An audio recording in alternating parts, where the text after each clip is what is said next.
name is Jennifer, and I'm from the Painter's Loft Art Studio, and I'm here to show you our new flow art kits that we have, and I'm going to demonstrate how to do it step by step for you today. Over here we have acrylic paint that we have in 2-ounce bottles. Half a bottle is 1 ounce, that's what I'll be using today. We also have a silicone oil as well as our flowing medium.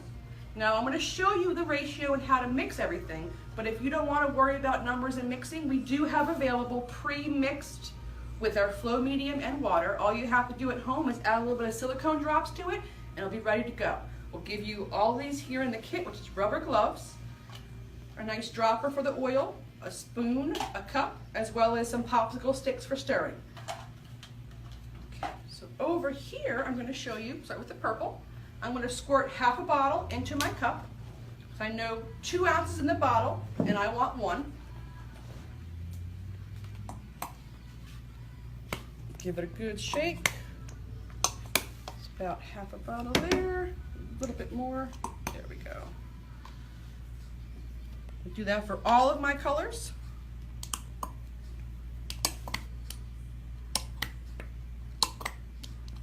A good 4 good squirts.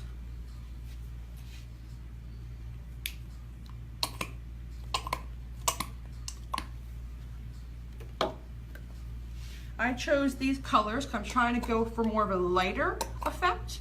The best thing about this flow art is that you can't always guarantee or know what's going to happen. You can pick the colors that you enjoy the most and then let the magic of the chemistry itself work on the canvas. Turquoise, one of my favorites.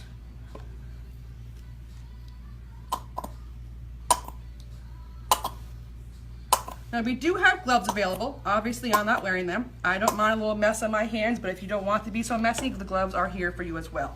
So now I'm going to put in 2 tablespoons of water. I'm doing paint and water ratio is 1:1. So I'm doing 2 tablespoons to match my 2 tablespoons of water, of paint.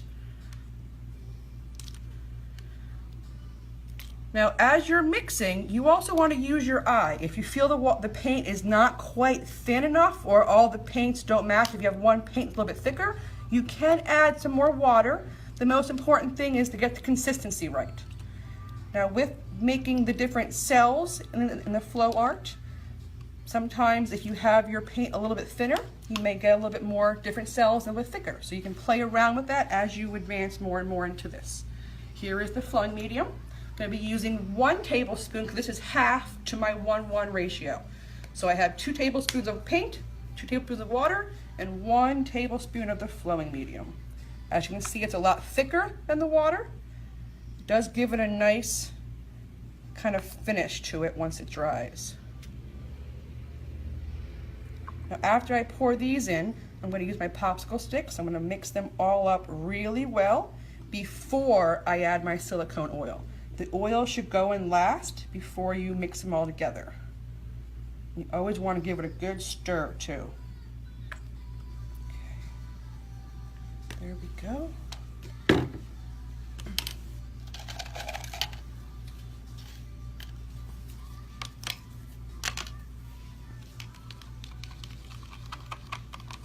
So as you can see, it's really liquidy in there, a lot more thinner than what it was in the initial bottle when I squirted it out.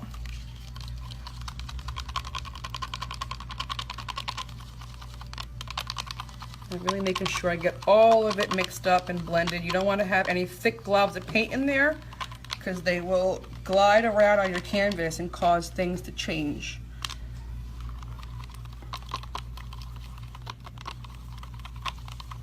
As you can see, the flow medium, even though it's white, is not affecting the color at all.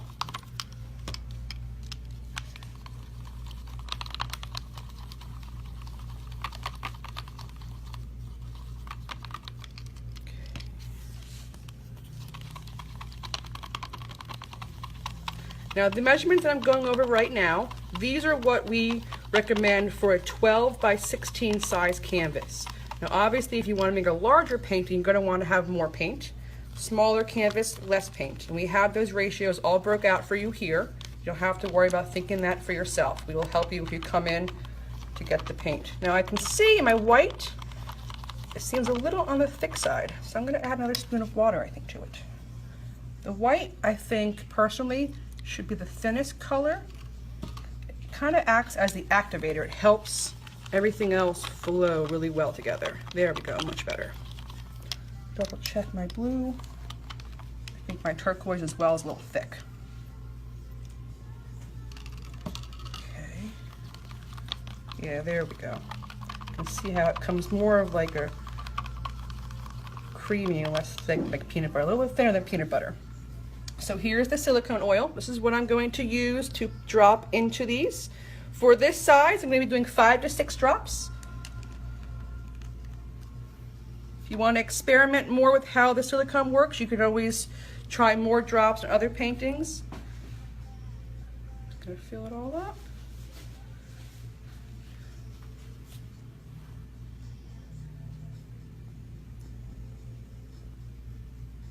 Going 6 today, I think.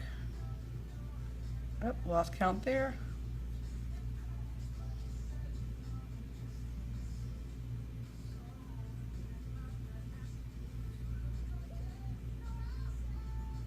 Once I'm done this, I'm gonna give it one more stir. Okay. I'm a big believer in recapping everything, because if you spill it, you lose it. Okay.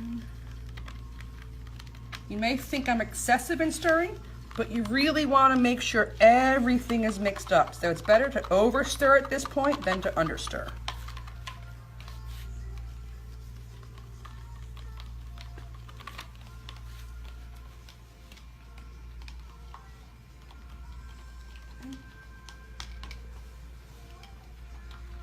So now that I have my colors all prepped and ready to go, I'm going to get my larger cup and I'm going to pour them all into here to start my overall pour. I'm going to start with white first. With all of my experimenting here at the studio, I discovered that pouring white first really is the best. It allows all the other colors to flow out a little more freer if you have white kind of coating the bottom of the cup. Okay. I'm just going to go and pour the rest of these right in here. I'm not going to mix them, just going to let them pour in, do what they do naturally.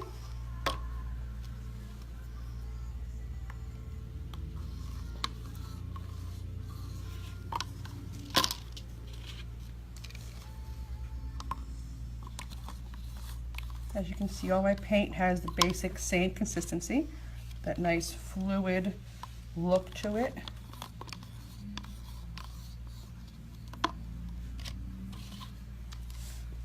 It's a bit of an 80s party in there right now.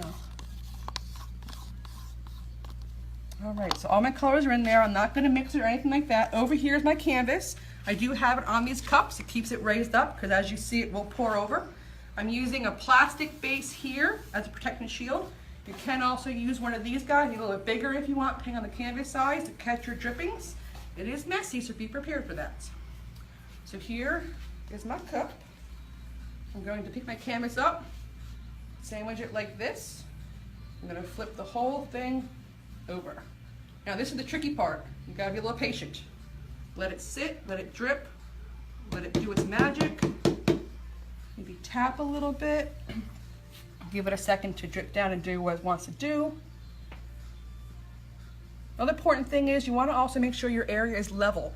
Before we started video, I did have my level out. Everything was perfectly level. If you don't have it level, the paint will go slide where you don't want it to. Alrighty. Let me get it. I'm going to get a popsicle stick ready. I want to scrape out the cup after I dump the rest of it out. So I'm going to pick it up now. Let it come out. Just going to squeeze the rest of this out. And as you can see, some cells are already starting to form. Here comes the fun part. I'm going to pick up the canvas.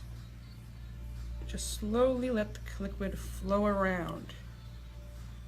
The goal is try to cover all your edges.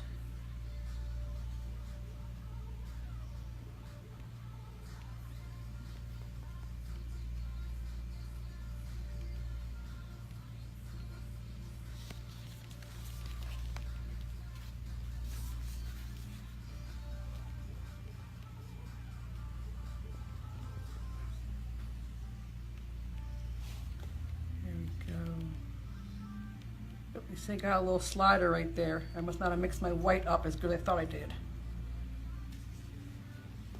I got another one up here too. They can also add a cool design if you let it.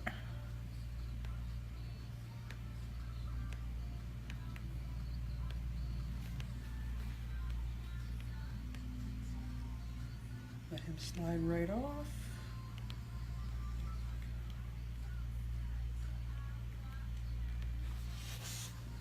And this last corner down here.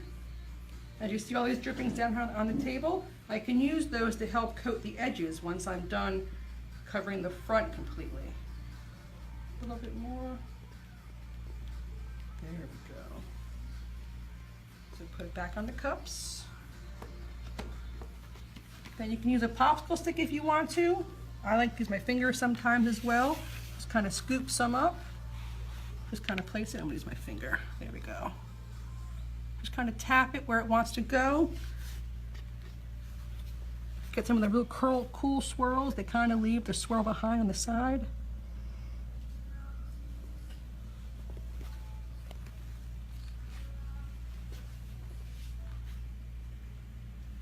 Check around the front.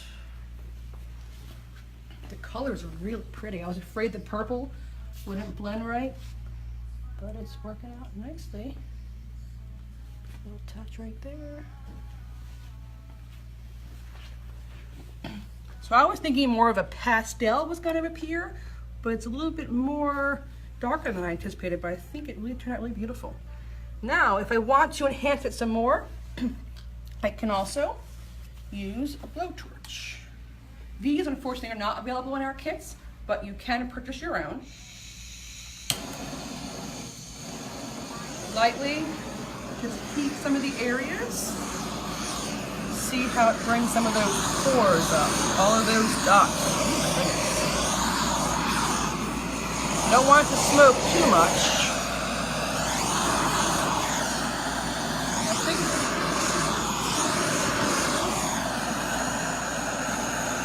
I actually brought out more of the colors. The lighter colors up in here. Definitely pretty. Let it sit for a little bit. This is also a hard part, being patient, because it's still changing and adapting as we're going. And if your table is not level, it's also still gliding. So that's why it's very important to make sure your table is very level at this point. I might go back and use a blowtorch again a little bit. I see a little bit of a issue right there. Really quite beautiful, I think. You can get some close-ups of it too if you want, when it moves a little bit more. And there you have it. Very simple, yet very organic and very interesting at the same time. So thank you for tuning in with us at the Painter's Loft. Until next time.